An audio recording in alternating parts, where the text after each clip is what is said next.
Welcome to Rates and Barrels. It is Wednesday, August 9th. Derek Van Riper here with Eno Saris. On this episode, we discuss Ronald Acuña Jr., who appears to be running away with the NL MVP award here in 2023. We talk about some of the improvements he has made, most specifically, a lower K rate than ever. We'll dig into some other hitters that have made similar improvements, try to figure out how exactly that can happen. This was inspired by a great Twitter question we received from one of our listeners. So we'll look at some other risers and fallers in that category, and time permitting, maybe a few mailbag questions as well. Let's begin, though, with Ronald Acuña Jr. himself. You don't usually see someone cut their K rate down to 12.2%. I mean, its previous low was last season, 23.6%, and maintain the amount of power that Acuña has shown us this year. There's usually some kind of trade-off. He struck out less, not going to hit as many barrels, making some weak contact. Nope, not the case here. So I started doing some digging. Looked at the O-swing percentage. Is he chasing less? Nope. He wasn't a bad chaser to begin with. Hasn't changed that. Is he swinging differently? Total overall swing volume? Nope. 45.9% this year, career 45.4%. That's the same too. But he's making a lot more contact, and he's doing it everywhere, both inside and outside the strike zone, which is just incredible improvement, which led me to a bunch of follow-up questions that we're still sort of cobbling together answers to. But is there a swing change? Is there an approach change? Is there a combination of those two things? Is there a third factor, some sort of off-season training, right? You've talked about Donnie Ecker being a firm believer in training dirty, right? Is there something new that Acuña has added in that's enabled him to be a lot better? And the first thing I landed on, digging into the numbers, was that he previously could be beat in the upper part of the strike zone. And that hole has been mostly closed. You can still beat him a little bit up and away, but up and over the middle of the plate, up and in, Acuña is destroying the ball. And he didn't previously have a lot of success in those ranges. But you found some other things that kind of help explain how he's improved this much without giving up the amazing power that he brings to the table. I think it all goes hand in hand in a way. And, what's most difficult is, I think, for myself and maybe many of our listeners, is like watching video and being like, ooh, his thing is in a different place. His hands are in a different spot. You're gonna be more specific. I mean, that's what you're looking for. But we went through and watched some video, and like, he did make a big change early in his career, sort of 18 to 19, somewhere in there. He went from having his hands sort of behind his ear to where he's now holding them sort of right out from his chest, and that actually is kind of hard. Even if you start doing the amateur line drawing and look, here, because you're looking from different angles all the time. So it's possible he has made a small change to where those hands are in space, but it's hard for us to see because it just looks like it's not like from here, next to his ears to at his letters, how it is now. It wasn't as big a change like that. But if you're looking between 2022 and 2023, you don't see anything like that. There's nothing like, oh, that's what he's doing different. But at the same time, when you look at someone who was beat high in the zone, and you can just look at contact rates over at Fangraphs on the heat mats, like you said, he's able to now make contact high in the zone, high and tight in a way he wasn't before. I would say that there has to be some part of this is mechanical. Because those are pitches that were there before that he's hitting now. He used to miss, he's hitting now. So I would say, from what I know of hitting, that it probably has something to do with the ability to get on plane faster. So somehow, kind of making that turn in the back faster. Oftentimes you can use your torso to change. Like, if you think about it, if you stick your bat out, like that's your bat path. Like, kind of like if you do that practice swing, you put that bat out there, that's your bat path. If you can kind of move your torso up and down, you kind of create an arc, and that's like what you can cover. And so, there are things you can do with what they call side bend and forward bend. There are things of the way that your torso comes through, you can create more coverage. For example, just talked to Chas McCormick, who's pulling the ball a lot more. And he said he couldn't pull the ball before because he has this extreme closed stance and he used to be crouched. And if you try to bring a bat through sort of high and tight from crouched over with the screen closed stance, you're like, it doesn't work. So what you do, he just became more upright. And just by standing more upright, Chas McCormick can, it's just easier. You feel it. But I looked through the video and I couldn't see that Acuña was more upright. But I would just assume that there's some sort of mechanical change that he's made that has allowed or unlocked. Like, he's always been a middle end guy, and now you can see that he can hit high and end too. And there are high ball hitters around the league like Correa, Bregman, a lot of those guys, Simeon, those are guys that can turn on the high and end fastball and do damage with them. And Acuña has joined them. He's a guy who can hit the ball low, and now he's joined the high ball hitters and become a very complete hitter. So there's always, at least I think, some portion of it is mechanical. Yeah, so there's the mechanical aspect of it, and then there's also swing decisions within the count, right? Not ending up in 2-strike counts as often. So you ran a search over at Baseball Savant and tried to see, has Acuña been more effective? Has he been a better hitter in 2-strike situations? And I think you kind of found what looks like a decent connection between changes in those situations and another broader group of players who are all on the K percentage improvers leaderboard. Because we talk about the Fangraphs year-to-year stat grid as a good way to look at players that have changed for better or for worse in various categories. And there's a lot of overlap between the K percentage improvers and the players that got better in 2-strike situations.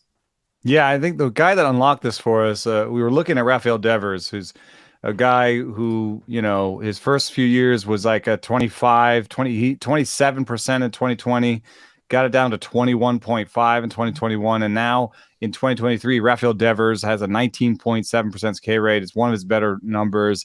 It's been a gradual improvement, but when you look at some of the component stats, there's very little difference between his swinging strike rates, his chase rates. He still chases a lot. He still swings and misses a lot, but he has improved his strikeout rate even with those flaws. And so it's kind of like, how can you improve your strikeout rate if you're swinging and missing and chasing as much? Like what's the math there? And the math is, when do you whiff?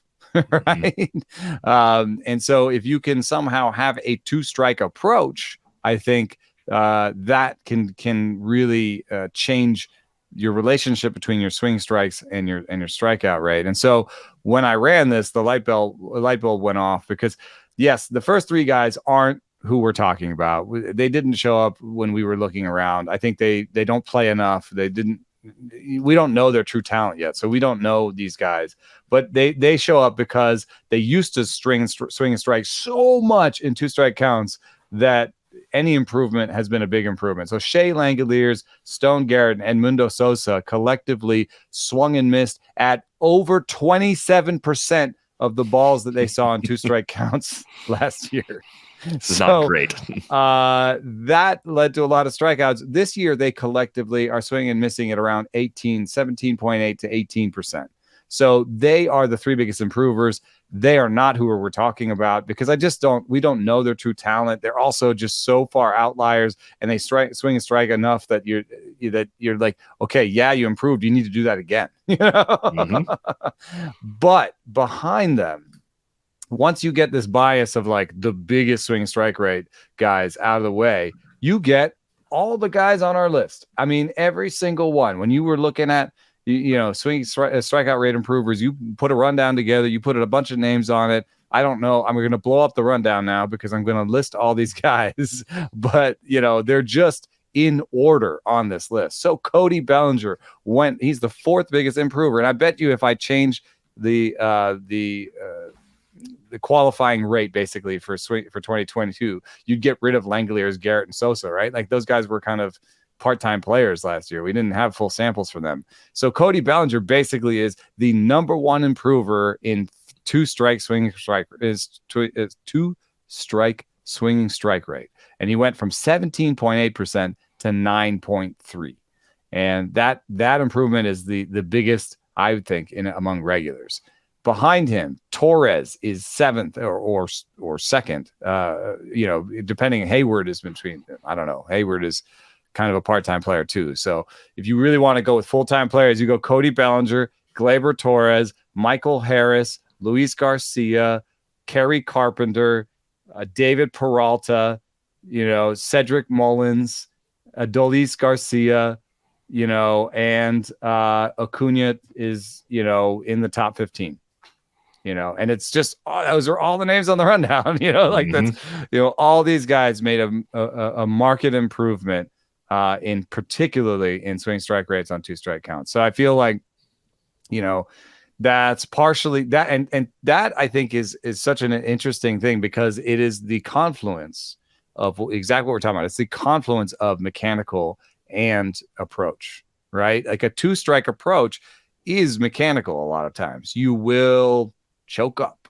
You will reduce your toe tap. I think I've seen some swings of Acuña this year where his leg kick or whatever is not as big. So maybe he's had a smaller leg kick in 2-strike counts. You'll reduce all sorts of things where you're just trying to get to the ball as quick as possible, and then your approach is to see it in certain places and to just try to go the other way, see it longer, not try to pull it out in front.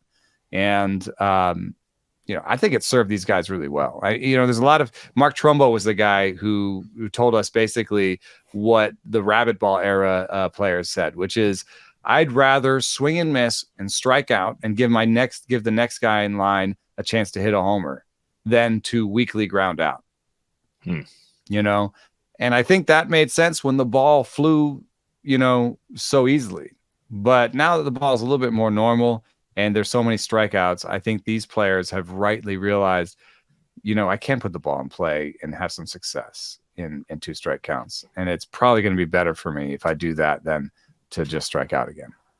I just pulled up Mark Trumbo's player page because I hadn't heard the name in a while. And I'm going to throw you an immaculate grid gift for some sort of future grid. Mark Trumbo had a 47 home run season for the Orioles. So if you're ever looking for the low percentage, high home run total Oriole, Mark Trumbo's 2016 season is here to help you. Yeah. The thing that I saw on the rundown, very similar to what you mentioned, the biggest improvers in K percentage other than Acuña, right? Cody Bellinger was on that list. 11.9% improvement in the K rate. He's at 15.4%. We've seen this before back during his MVP level seasons with the Dodgers. This is a skill that Bellinger unlocked previously and is now returned back to it. We've talked about some of the interesting things with the underlying quality of contact numbers that make projecting his future more difficult. But given what he brings to the table with his glove, given that there's a lot less swing and miss in his game again right now, his future looks a lot better today than it did this time last year. Luis Garcia got sent down by the Nats, but a 12.5% K rate. This is a guy that should be a low K percentage player. I don't know why they think he'll figure anything out at AAA. He goes down to AAA and hits for more power than he does at other levels, and then comes back and kind of does a lot of the same things we've seen when he's been an up and down player for them. I saw William Contreras was a big improver. He actually was an improver in overall swing strike percentage too. So I don't know if he made the 2-strike approach adjustments, but overall just swinging and missing less. And he's such an important part of that Brewers offense. I just don't want to gloss over Luis Garcia too much. I don't know if my bias towards deep league players is too obvious, but I don't want to gloss over him too quickly because I do feel like you can now identify the pieces and he can still put it together. So there's a 113 max EV and a 7.5% barrel rate in 2022 for Luis Garcia that came with a 44% chase rate. And then this year he has a 34% chase rate and the max EV and the barrel rate went down. These things go hand in hand. I saw it a little bit with a more accomplished player, Marcus Semien, that I had hoped to talk to yesterday, but didn't get to. But his max EV is down 2 ticks. His barrel rate is down, and his chase rate is down. His swing strike rate is down, and his strikeout rate is down. So there's also just a let it travel overall philosophy, or a I'm not going to swing out of my heels at every pitch kind of philosophy that can help you it can hurt you in some ways and can help you. So I just want to say that I think that Luis Garcia has the chance to, like, you know, at 23 years old, has the chance still to come up and be able to hit the ball 112, barrel the ball 7 to 8% of the time, chase it like 35% of the time, use his natural ability to make contact, strike out maybe 15% of the time, and have league average power. If he puts all that together, you're talking about a guy who should hit 275 with 15 to 20 homers and a non-zero stolen bases. So, you know, as bad as things look for Luis Garcia this year, he's going to be on my draft and holds next year. He's going to be on my only leagues next year. He's going to be, you know, a bench player, a bench MI in 15-team leagues. I can't necessarily push him all the way to 12 and 10-team leagues, but, you know, Luis Garcia is definitely a name that I will retain as, you know, as a viable person to pick. Yeah, I think for the deep leagues especially, that still makes a lot of sense. I'm just a little surprised the Nats have decided to give him time at AAA, because I think fixing the flaws against top-level pitching is the better long-term development decision. Gleyber Torres, also a big improver, down to a 14% K rate, usually in the low 20s. I still can't figure out why Yankees fans get as frustrated with Gleyber Torres as they do. He's a really solid player. Maybe it's that he's not a superstar. He's just very good, but he can live with this. And, you know, Gleyber's been this player, maybe if you could Frankenstein a little more barrel rate, right? Take his 2022 barrel rate with his 2023 K percentage. Contact rates. You could start to, like, talk yourself into at least another 30 home run season. Maybe it's still in there, but that's the sort of trade-off, that lowering your K rate and losing some power. That's what I expected to see with Acuña. When I was like, oh wait, he's striking out that much less, the barrel rate must be down, and it's not. And it's so amazing to see a player that can hold those gains. The other improvers inside the top 10 for strikeout rate, and I set the criteria at 200 plate appearances from last season and for this season. Kyle Isbell was on there, down at 19.3%. Which is where he should be, because he does not hit the ball hard. He doesn't. Kyle Isbell. Oh, he's not a zero. He's not a barreler. He's a lower end barreler. He's up to 5.7%. But 40% hard hit. Like, 40% hard hit's pretty good. Yeah. Maybe he just needs a new org at some point. Doesn't walk a lot. The glove has to continue to be good in center field. Suppresses offense in a way that doesn't help him. Yeah, so he could be another deep league player that, just because of his defense, he might end up with good counting stats. To me, it's not as promising as Garcia because of the age difference, but for certain leagues, there's probably a case to at least take the shot one more time in 2024. Especially if there's like some sort of something happens in the offseason. You know, the outfield depth chart changes, or he changes teams or something, you know, like there could be a team that says, you know, there's a guy on our list that's going the other way, Michael Taylor. You know, is it impossible that, you know, a team like the Twins, you know, goes in a different direction and says, we need a defensive center fielder and we need more contact rate? Right. And the tricky thing, so Taylor is you can sell out and go to your worst career K percentages, but you could also barrel the ball more than ever. And if you play great defense and your two choices are hit more barrels and be like an 85 to 90 WRC plus guy, or strike out less and be a 75 WRC plus guy, that's been one of those guys stays in the league and one of them doesn't. And I think Taylor's doing the thing that keeps him in the league a bit longer. I mean, the defense, again, is a huge factor there. David Peralta was on the top 10 improvers list for K percentage. I still see a guy that's probably trending toward the end of his career, given his age and all that. Yeah, I mean, I don't know if anyone's going to use him as more than a part-time player next year. Kevin Kiermaier, also with health, has improved this year. He's kind of in that ideal fourth outfielder. He's on the IL. Yeah, he's hurt right now, so he doesn't help. He's where he often goes, unfortunately. But I think they've done a good job of, like, you know, a team that's, you know, I think Tampa like had to depend on him a little bit more, and Toronto is more like, no, we're adding you as an extra piece, you know? Mm-hmm. So I think they were able to get a lot out of him in terms of only using him in the right moments, in terms of platoon stuff, giving him load management, you know, all sorts of stuff. And the injury he's on for now is not one of his typical kind of soft tissue injuries. It's, he got a laceration on his arm by making a big catch up against the fence. Yeah, that's just minor injury that he'll be back from soon. The hip stuff he was dealing with was pretty serious too. Giancarlo Stanton down to 24.4%. There's a massive gap between his rest of season projections and what he's done so far. Yeah, I don't know. You didn't put this on the rundown, but we got a question, or maybe I got it. I don't know where I got it. So sorry. Thanks for the question. And I'm sorry I'm not giving you a shout out. But Ramon Laureano? I couldn't replicate that. That was an email. Ramon Laureano's projection for the rest of the season. I ran the auction calculator and I came up with a number outside the top 100, like outfielder number 147 the rest of the way. So I don't know if there was a glitch in the calculator or in the projections or if the settings were just weird, but his rest of season projections look normal to me. Wow. I noticed him when I was writing everybody up as one of the best names available at the trade deadline in terms of his rest of season projection. Maybe his rest of season projections look normal to you, but they are a far distance from where he is, especially if you use the BAT X, because he's at 84 WRC plus. Last year was at 96 WRC plus, and the BAT X says 106. So that's a number he hasn't reached since 2021. And so you're kind of like, I can see like looking at that and being like, well, dude hasn't been this guy for a while now. Why are you projecting these things for him?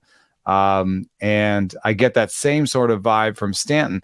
And yet I know how it happened is like, Stanton is still barreling the ball 16% of the time. Like that's, his career rate is 17%. His max EV is 118. His career is 122. Like he's still spanking the ball. And he's done it with a better K rate. So I can see how, despite having 96 WRC plus this year and a 115 last year, this is very Laureano-esque. A 137 in 2021, the BAT X says 135 rest of season because he's still hitting the ball hard and he's making better contact. And, it's basically saying, yeah, he still has that like 250, 260 in him.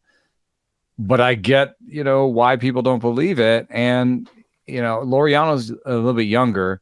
In Stanton's case, a projected bounce back is at 33 years old. You don't necessarily believe it. But I have rostered him in a couple of places just being like, hey, he was free for me.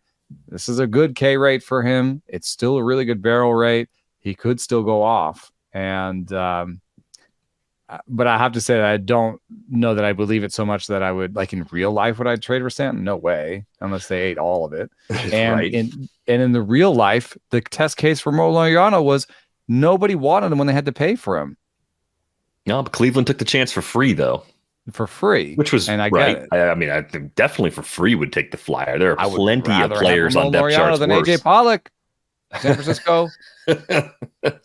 Yeah, and Ramon Laureano could have just commuted a little further and kept the same living situation. That would have been a little more convenient for him. But the playing time opportunity in Cleveland, probably a little bit of a wider window there. Here's the question with Stanton, and it connects to stuff people ask us about a lot.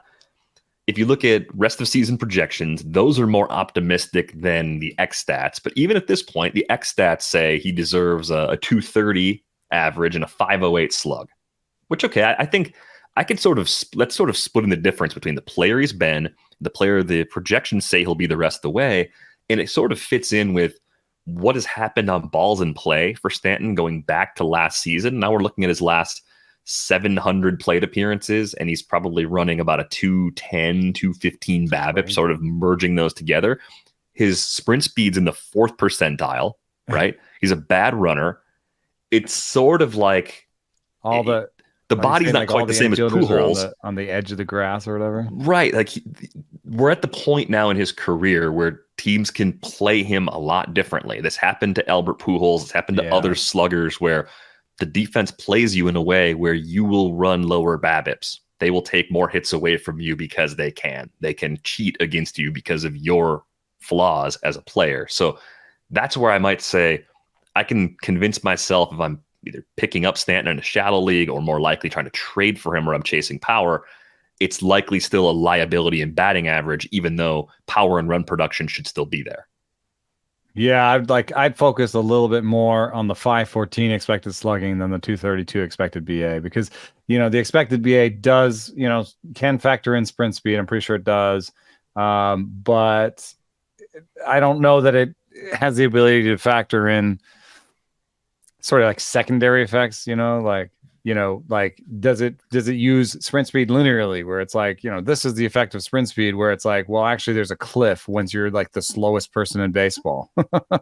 Right. There are things that the defenders can do when you're the slowest person in baseball that they can't do when you're in the 10th percentile. You know what I mean? Right. And you want to do that because he still hits the ball so hard that you want more time to react to it, but you have the benefit of positioning yourself that way because he doesn't run well. If he ran better, it would be something you wouldn't be able to do quite as easily, or at least we would be able to take advantage of it as much on the defensive side. Michael Harris is the last player among the improvers that we should talk about, down to 18.4%. Got up to that really slow start post-injury when he came back to begin 2023. He's still buried in that Atlanta lineup for now. If you think about the longer-term view for keeper in dynasty leagues, there's a world in which Michael Harris hits a lot higher in the Atlanta lineup someday than he does right now, but that'll probably hold those counting stats back a little bit in the short term. The skills, though, look just as good, if not better, than they did upon arrival. And he was a player that was kind of in the top 30, top 35 for ADP, and I wasn't on board right away because of the fast path through the minors. Is ADP next year? That's what I was going to get to. It's like, is he going to be a round or two cheaper in 2024 drafts, even though he's been better in some of these underlying metrics? I think I'd be I think I'll be more inclined to draft him next year. If the price is the same, would you still be in? I think so, because now I'm looking at him and I'm like, 22. You're starting to put up the numbers you put up in the minor leagues, except for the walk numbers, right? And your chase rates got better, and your contact rates got better, and now you're looking at like everything looks like it does in the minor leagues except for walk rate. Now, if you can bump that walk rate from 6 to 8 or 9. And you've got a 9% walk rate, 18% strikeout rate, 200 ISO, all things that are like within his grasp. Yeah. Then why aren't you've got to be 1 through 4. Yeah. The summer ADP, I've seen 10 NFBC drafts that have run since July 1st. 48th overall is where he landed, with a range of 33 to 82. That oh my god! If he's dropping into the 70s in my draft, he's not getting past me. I don't think that happens. I think the latest he's going to go is going to be about pick 50 if the current path holds, and I think even that is going to be an early draft season thing. People are going to dig in a little deeper, and he's going to creep back up close to where he was going this year. But there is a weird thing that happens at 45-50. Like if it's like under 45 in 15 team leagues and everyone's so focused on, I got to leave these first 3 rounds with a starting pitcher, will you go so far as to go bat starting pitcher Michael Harris as your second bat and not take another starting pitcher or not take a closer? I think I love him to death in the 4th round, where like either he's my 3rd bat or I went bat pitcher bat, but so there'll be some like, there are these like sort of tricks in the game of when to take players and stuff where he's going to be on the cusp of some stuff. But generally, I think I like him better. I like him better now. He's improved, and he's improved in ways that I think are really important for his future. And if he was going to be a guy who walked 4% of the time and struck out 24% of the time, that wasn't going to be a guy that I could depend on to be at the top of the lineup. It'd be more of a guy that was in there a little bit more for his defense than his offense. You know what I mean? Yeah, but I think there's a lot to like in this profile right now here in year 2 for Michael Harris. The other part of the question that goes back to the beginning of our episode, Mags on Twitter wanted to know, how much weight will the improvement in Acuña's K percentage have on future projections, right? Like, what's it going to spit out if he stays in this 12% range, something close to that compared to those previous norms that were quite a bit higher? I started to look back at other players that have made big leaps over the last few years. There's a handful of guys. Trevor Story back in 2018 got down to 25.6%, came down from 34.4% with the K rate. In the years after that, he stayed pretty close to 25.6. He was like 23 to 26.5% for the next 3 seasons, and then he jumped up over 30% in 2022. But the elbow injury he had probably was a factor, and leaving Colorado, going to Boston probably contributed to that as well, plus some other injuries. Devers, who you mentioned earlier, big improver back in 2019, got down to 17% in the K rate. Jumped up in the shortened season, which I basically threw out for these purposes. 60 games or less, your K rate can do some pretty funny things. But then 21.5%, 18.6%, 19.7%, kept those gains once he got there. Maybe the trickiest one of all, Matt Olson. His previous range, so his improvement year was 2021. He got down to 16.8%. If you look back at the previous season, it's the useless 2020 season. He was over 30. His previous ranges were 24.7 to 27.8%. So that's still a massive improvement, even if you go off of what he had done pre-2020. You look at what he's done in the time since then, back up to 24.3% in 2022 and 25.6 in 2023. So just a one-year blip. I don't know how it happened. I don't know if he'll ever get it back again, but he doesn't need to. He's a really good player the way he is. But that might go down as one of the more unusual hitter K percentage seasons we'll ever see, because his approach didn't ever look like an approach that was going to yield a much better K percentage. He did it over a full season too. He wasn't hurt. It wasn't like he played 100 games that year. That was like and a honestly, max volume season. The risk that's true for Acuña, because this could be just one of those one shining seasons where it's like this is his MVP peak season. I mean, he's 25 years old and he's now fully healthy, and maybe next year they attack him a little bit harder. They find a way to, he's still not great out over the plate and up. Maybe they just manage to use that, hit that corner more often than they do this year or whatever it is. Certain sort of scouting reports have to catch up, and there's still that risk. I mean, what you can see is in rest of season projections, which are a good proxy for next season. You've seen already an improvement in preseason projections. Acuña was 23 to 24%. Right now, it's 17 to 18%, with Zips being the laggard at 19%. But all of those are, at least 4 percentage point improvement over his preseason projections in terms of strikeout rate for Acuña. So they're definitely going to change this is definitely going to change his projections for next year. I would say that he'll be projected for about an 18% strikeout rate next year. Yeah, I think splitting the difference between last year and this year is usually a good place to start. Doesn't surprise me that that's basically where the rest of season K rate has gone. So I really appreciate that question from Mags on Twitter. And I think it's also interesting, unless you're in a league that counts all of Ohtani's stats as both a hitter and a pitcher. I think Acuña is the clearest 1-1 that we've had in a few years looking ahead to next year. Like your KDS, sometimes you don't take the first pick because you like the combination of players that you get from all the other spots. This one you want them. I think it's a slam dunk. It's one, and then what do you want after that based on all the stuff we're seeing maybe right in now. Leagues where you can use Ohtani as a pitcher or hitter, he's actually 1-1. But I mean, that's specific to your league. Yeah, very, very unique circumstances if your league plays that way. As far as the hitters that have gone the other direction, guys that have gotten a lot worse by K percentage, we mentioned Michael A. Taylor earlier, DJ LeMahieu, a guy that has really made putting the ball in play the cornerstone of his profile. That's just what he does. Well past age 30 now, you see massive losses in the K percentage column for a player like that, and you start to think, ooh, is the end near, or is at least going to be an off season where a massive rebuild is in store if he's going to salvage something these next couple seasons? Yeah, 100%. I totally think of a booming strikeout rate as one of the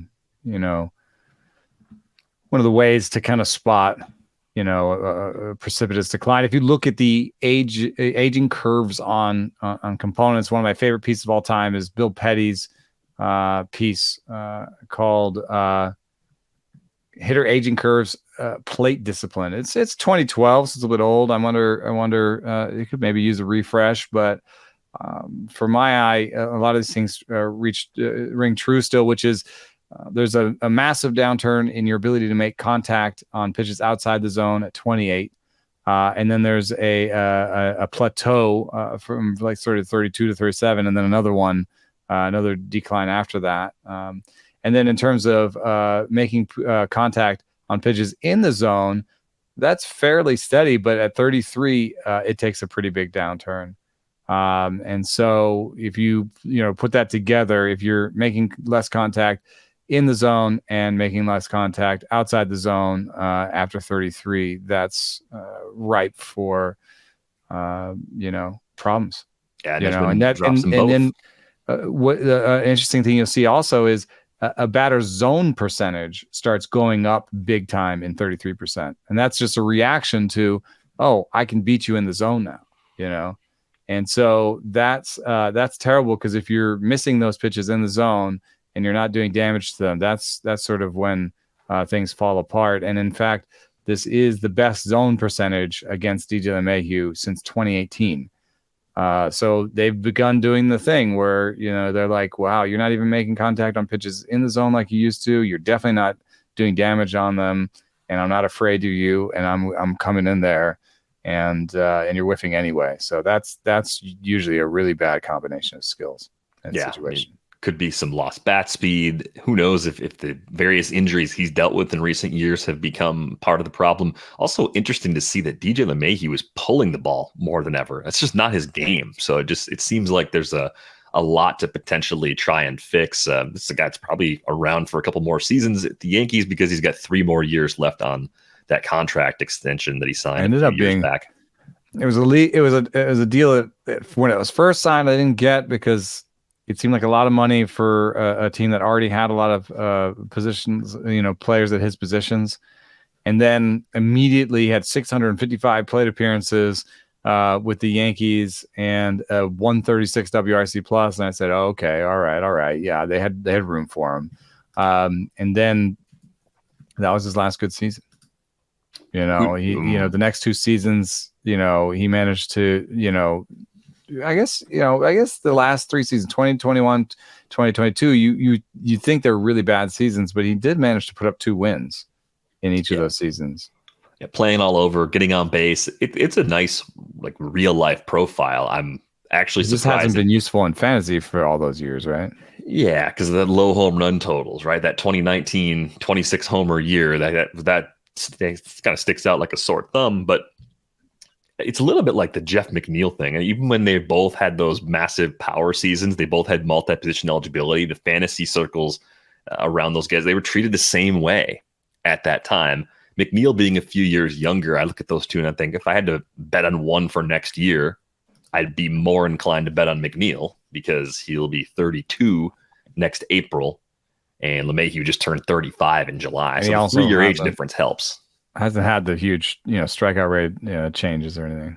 Yeah, so I don't know if there's at least as of now, I don't know if I have a reason to believe in a big bounce back for DJ LeMahieu. The other player that I think is really interesting on this list is Luis Robert.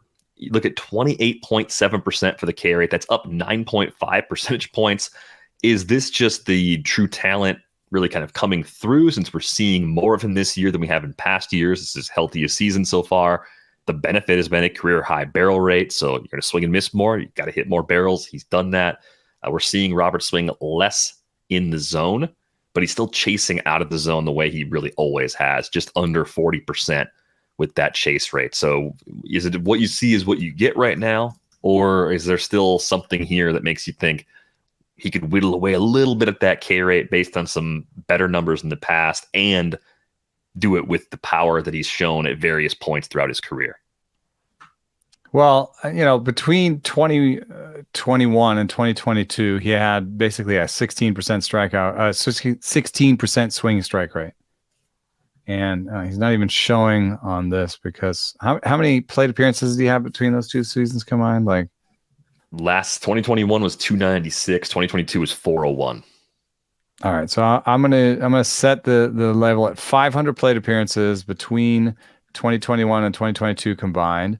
I'm gonna sort by swinging strike rate, and there he is, 21st worst swinging strike rate those 2 years, and it hasn't changed that much this year. My point is, those are the years that he had a combined 19.8% strikeout rate, despite having this 15.6% swing strike rate. And I'll just put out there that doesn't make any dang sense, because if you look at everybody else that's on this page, I have a top 30 page here with all these guys sorted by swing strike rate. There is not a single other person that has below a 20% strikeout rate. So he's the only one that swung and missed that much in those 2 years and had less than a 20% strikeout rate. The next one is Edmund Sosa with a 21.9, and he only had 516 plate appearances. So we could have changed the number of plate appearances and he disappears, right?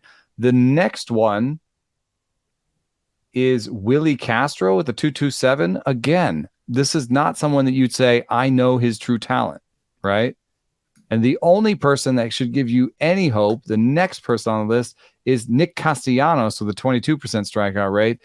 But this is a guy that we've always said there's like a weird combination with Nick Castellanos of like great hit tool and a lot of swing and miss, right? Isn't that's sort of the book on Nick Castellanos as I've written in my head.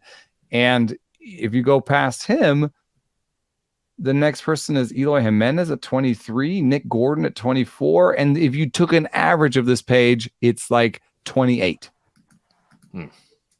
So, I think this is more just us learning a little bit more about who Luis is, because Robert, like he always swung and missed this much. And I think this is who he is.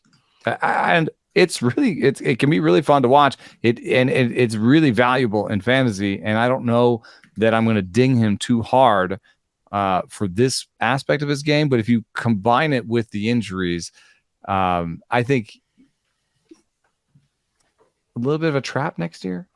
Cost is sort of a factor in all of this. But don't you think cost will skyrocket a little bit? I mean, he's going to end the season 40-20 maybe. It's got a shot at it. The July ADP that I mentioned earlier, 27th overall. So in a 15-team league, back of round 2. You're not worried that there's the trap in there at all? No, there's definitely trap potential because of the injuries. And his injuries were, if memory serves, more soft tissue, right? So they're always the kind that can come back. Just like, and kind of ridiculous stuff where like he reached over the fence for a ball and like tore his pec. That was Eloy. Oh, that was Eloy. Yeah, that was the Eloy pec injury. Sorry. But what are Robert's like leg injuries?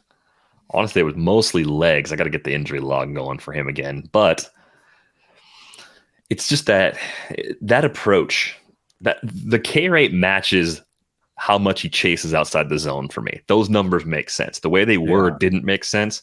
And then it comes back to, are you comfortable with the way you have to take a potentially near 30% K rate over a full season with the injury risk?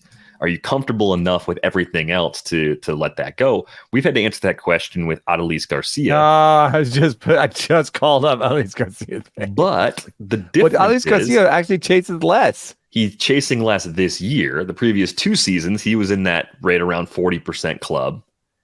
If the barrel rate's good enough, if you can also steal bases, if you play every day by design, which Robert does, of course, as long as he's hurt, as long as he's not hurt, I think this can work. Adolis Garcia is walking more than ever, up to a 10% walk rate this year, which is chasing really a lot less. Yeah, I mean, and he's doing this at age 30.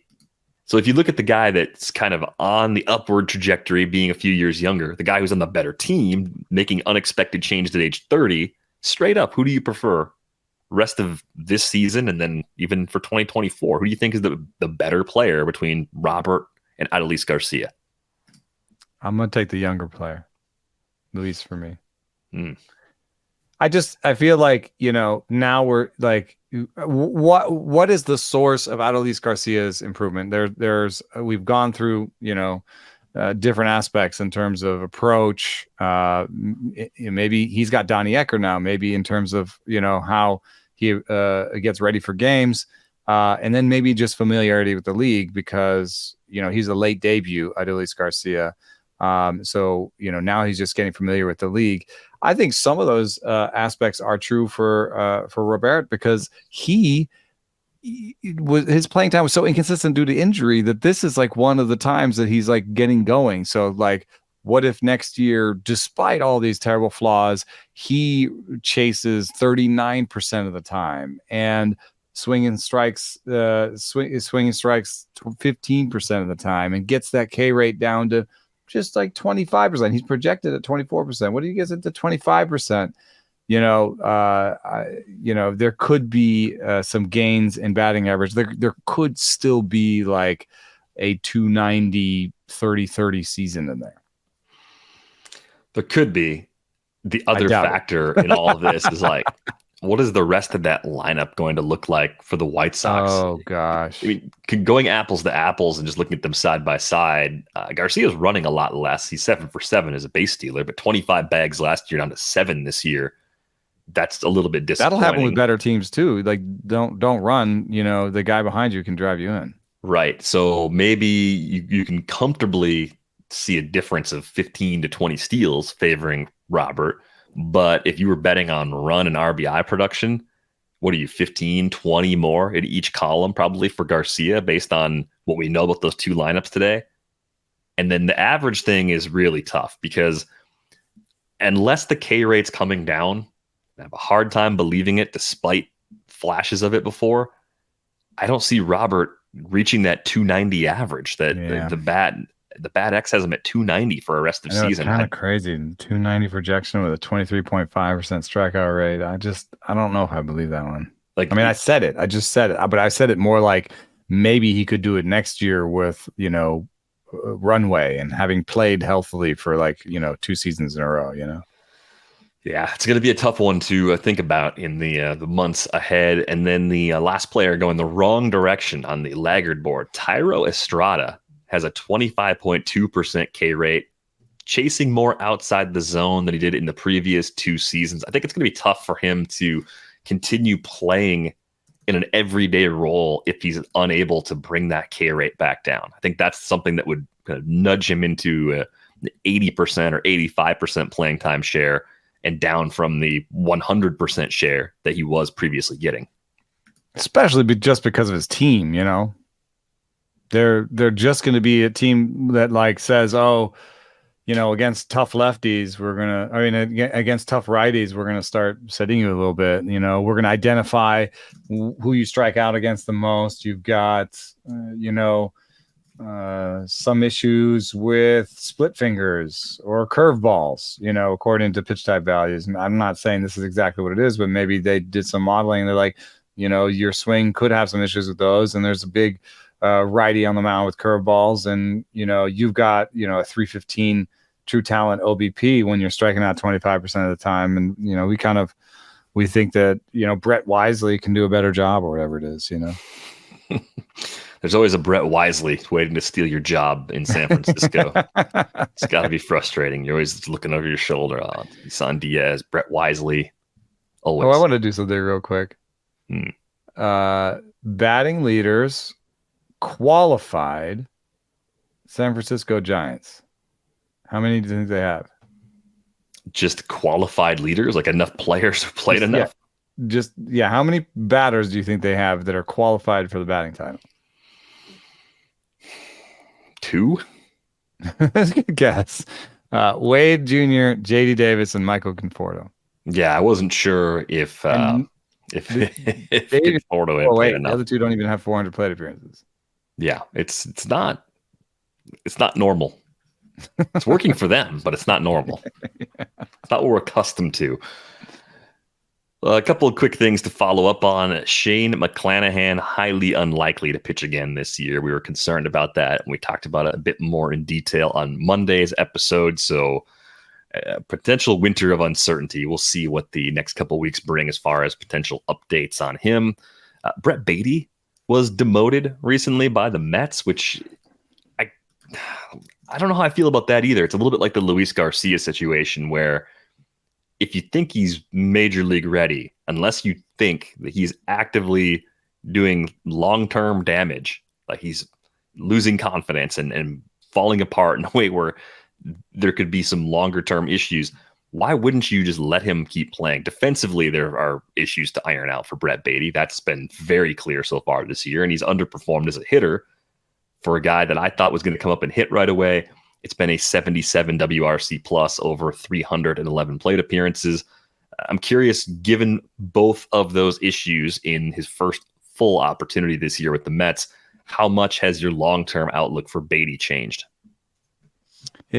Two things come to mind. One is I interviewed him at the Futures game and said, "Are you concerned with all the ground balls?" And he said, "I'm just trying to hit the ball hard, baby."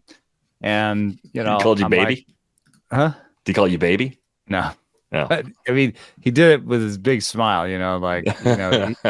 He's got an engaging personality, and I bought it. And yet this is the issue. He still has a 51% ground ball rate. And though he has hit the ball 113.7 this year, Brett Baty is not lifting the ball enough to take advantage of that power. So the other thing that I think of is that I talked to a front office executive recently, and they mentioned that they'd seen value in a reset, that they'd done some research on this, and that there is a possible value in resetting. Well, yeah, I guess you have to consider your environment too. To me, there's actually a pretty clear difference between the Nationals rebuild and New York the Mets and dumpster fire right now. Yes, there are different levels of pressure in those two places at this time, despite the Mets 2023 shortcomings. And beyond just, Washington versus New York, or how bad it is in Washington versus how bad it is in New York, or how quickly they want to turn around in New York versus how quickly they're going to do it in Washington, is that, Jeter Downs was hitting 175, 301, 333 with a 60 WRC plus at 25 years old in AAA for Washington. This is the person they've called up to play more second base. Yeah, that's very Nats. I don't get that. In New York, at least, you get the benefit of a reset with Brett Baty, perhaps some work on mechanics outside of everyone bugging you every day about why you're hitting the ball on the ground so much, outside of the lights. And then you also get the added benefit of answering the question, can Mark Vientos play third base? And can he make enough contact to take advantage of what is prodigious power and barrel rate? So you can answer two questions about Mark Vientos better if you can play him every day with Brett Baty down in the minors. So, just basically Mark Vientos being better than Jeter Downs, and then also the value of a reset. I think there is a slightly different situation. Also, Luis Garcia has been around longer than Brett Baty. Mm-hmm. So all these things, I think it is. Maybe we were too harsh on Washington, given we're giving the Mets a little pass on this one, but I do think the situation's a little bit different. Baty has torn the cover off the ball in his brief time at AAA, so this may be a pretty short demotion. You'd like to see him come back for most of the rest of the season and put some things together and hit the ground running in 2024. It wouldn't be surprising to me if it happened. I'd like him as a player to get back in your late season trades if you're looking to head to next season. I think he could be in the heart of that order. I don't think Vientos can play third.